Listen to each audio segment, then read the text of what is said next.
Hallelujah, praise the Lord. मसीह में आप सबकी सलामती हो। तो आज खुदाम के पाक कलाम में से हम कुछ नॉलेज की बातें सीखेंगे। तो आज हम जिस शख्सियत के बारे में बात करेंगे बाइबल मुक़द्दस में से, उस शख्सियत का नाम है इसहाक। तो इसहाक जो है वो इब्राहिम का बेटा है, और इसहाक की 40 साल की उम्र में शादी होती है रिबका नाम की एक लड़की से। और रिबका जो है वो बैतुल इरामी की बेटी और लाबिन इरामी की बहन थी। और रिबका ही वो औरत होती है जो बांझ होती है, और इसहाक जो उसका शोहर उसके लिए दुआ करता है, तो खुदा इसहाक की दुआ को सुनता है और रिबका के बंद रहम को खोलता है, और रिबका को जुड़वा बच्चों से ब्लेस करता है। वो जुड़वा बच्चे जो हैं वो 2 कबीले की सूरत में होते हैं, ईसाऊ और याकूब। ये 2 कबीले होते हैं, और खुदा कहता है कि एक कबीला जो होगा वो दूसरे कबीला से ज़ोरावर होगा।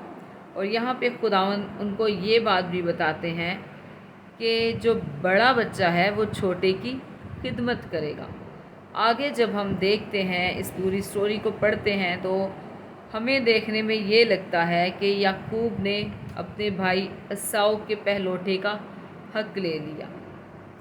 लेकिन जब हम शुरू में पढ़ते हैं 25 बाब में पैदाइश के, तो वहाँ पे ही खुदावन ने बता दिया होता है कि जो बड़ा बच्चा है वो छोटे की खिदमत करेगा। तो ये बात जो है ये शुरू से ही खुदा के प्लान में थी।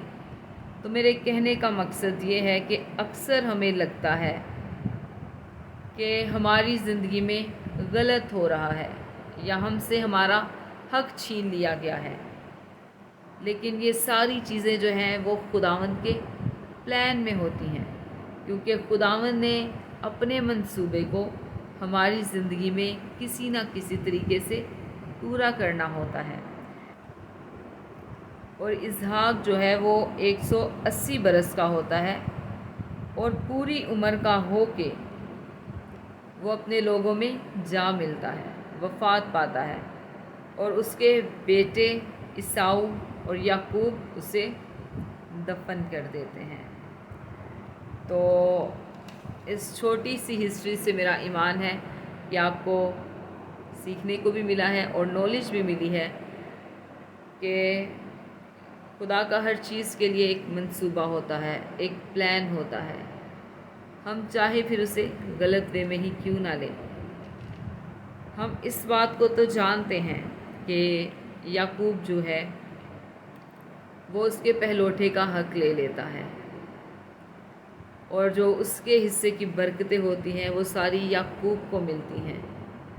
लेकिन शुरू में कभी किसी की नज़र गई है कि खुदा ये बात पहले ही वाज़िया कर देता है कि बड़ा जो है वो छोटे की खिदमत करेगा। तो खुदावंद के प्लान में, खुदावंद के मंसूबे में शुरू से ही ये था, इसलिए खुदा ने याकूब को बरकत देनी थी और उसको ही बरकत मिली। आमीन। Praise the Lord. Hallelujah. God bless you.